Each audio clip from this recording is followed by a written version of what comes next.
وَأَتِمُّ الْحَجَّ وَالْعُمْرَةَ لِلَّهِ، اور حج اور عمرہ مکمل کرو اللہ کے لیے۔ اب جو عمرے کے لیے احرام تو باندھ لیا جائے گا مدینے سے 7 میل باہر نکل کر ہی، حج مکمل تو ہوگا جب طواف بھی ہوگا، وقوف عرفہ بھی ہوگا، سارے اس کے جو بھی مناسک ادا کیے جائیں گے۔ لیکن یہ کہ جو شخص بھی نیت کر لے حج کی یا عمرے کی تو پھر اسے مناسب کو مکمل کرنا چاہیے، کوئی کمی نہ رہے۔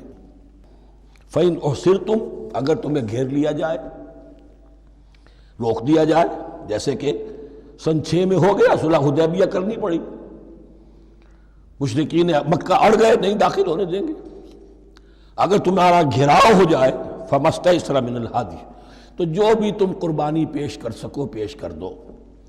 یہ دم احصار کہلاتا ہے کہ چونکہ اب ہم آگے نہیں جا سکتے، یہی ہمیں احرام کھولنا پڑ رہا ہے، تو دم احصار، یہ خون، یہ جو جانور اللہ کے نام پر ہم دے رہے ہیں، یہ اس کی ایک طرح کا کفارہ ہے۔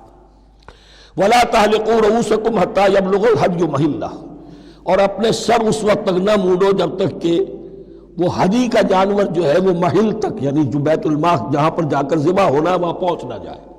جانور تو آپ نے بھیج دیے اور وہ رکاوٹ نہیں ڈالیں گے، اس لیے کہ ان کا گوشت تو ان کو کھانے کو ملے گا، لہذا جانور، لیکن یہ اندازہ کر لو کہ اب اتنا وقت گزر گیا ہے کہ وہ ہدی قربانی کا جانور جو ہے وہ پہنچ گیا ہوگا، ہدیم بالغ الکعبہ، وہ وہاں پر اس کی اپنے مقام پر پہنچ گیا۔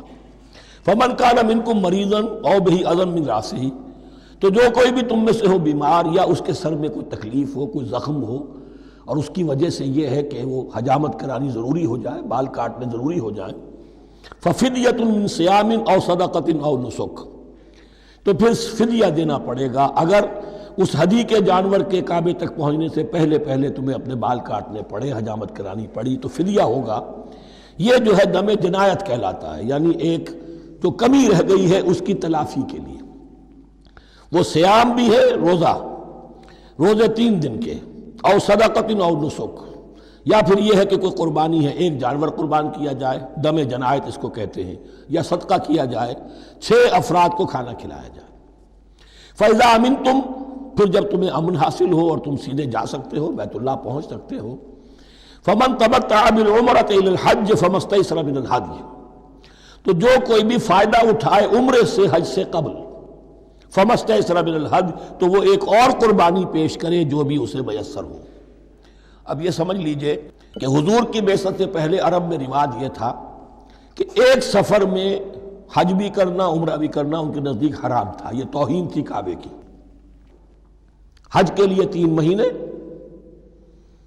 شوال، ذوالقعدہ، ذی الحج، اور رجب کا مہینہ ان کے ہاں طے تھا عمرے کے لیے۔ عمرے کے لیے علیحدہ سفر کرو، اس کے لیے علیحدہ سفر کرو۔ لیکن شریعت محمدی میں جو آسانیاں کی گئی ہیں وہ یہ ہیں کہ ایک شخص، چونکہ اس ملت کو پھیلنا تھا بہت طویل علاقے پر، لوگوں کے لیے سفر آسان تو نہیں تھا، تو آپ ایسا کر سکتے ہیں کہ آپ جائیں اور عمرہ بھی کر لیں، حج بھی کر لیں۔ ایک شکل یہ ہے کہ عمرہ کیا، احرام کھول دیا، اور پھر حج کا وقت آیا 8ویں ذی الحج کو تو پھر احرام باندھا، وہ حج کا احرام ہو گیا، اسے کہتے ہیں تمتع۔ ایک یہ ہے کہ حج کے لیے احرام باندھا تھا، جاتے ہی عمرہ بھی کر لیا لیکن احرام کھولا نہیں، اسی احرام میں جاری رکھ کر اسے، اور اسی میں حج بھی کر لیا، یہ قران کہلاتا ہے، جمع کر دیا ایک ہی احرام میں عمرے کو بھی اور حج کو بھی۔ ایک افراد کہلاتا ہے، بس ایک کے لیے صرف حج کا معاملہ شروع سے۔ تو یہاں تمتع کی جو ہمیں اجازت دی گئی ہے اس کے لیے، جسے دم شکر کہتے ہیں حضرت امام ابو حنیفہ، یہ شکرانہ ہے کہ ہم ایک قربانی دیں۔ لیکن امام شافعی کے نزدیک یہ بھی دم جنایت ہے، یہ بھی جبر ہے۔ چنانچہ امام ابو حنیفہ کے نزدیک یہ قربانی جو دی جاتی ہے اس کا گوشت قربانی دینے والا بھی کھا سکتا ہے 1/3 کے درجے میں، لیکن امام شافعی کے نزدیک نہیں، یہ ایک صدقے کے اور اس کے دم جنایت کے قریب کی شے ہے، اس کا گوشت جو ہے قربانی دینے والا خود نہیں کھا سکتا۔ فَمَن لَّمْ يَجِدْ، اب اگر کسی کے پاس نہیں ہے یہ ہدیہ پیش کرنے کو، فَصِيَامُ 3 أَيَّامٍ فِي الْحَجِّ، تو اب اس پر لازم ہے کہ حج میں 3 روزے رکھے، 7ویں، 8ویں اور 9ویں ذی الحج کو روزہ رکھے عین ایام حج میں۔ 10ویں کا روزہ نہیں ہو سکتا، وہ عید کا دن ہے، یوم النحر ہے۔ وَسَبْعَةٍ إِذَا رَجَعْتُمْ، اور 7 روزے رکھو جبکہ تم واپس چلے جاؤ اپنے گھروں میں جا کر 7 روزے رکھو۔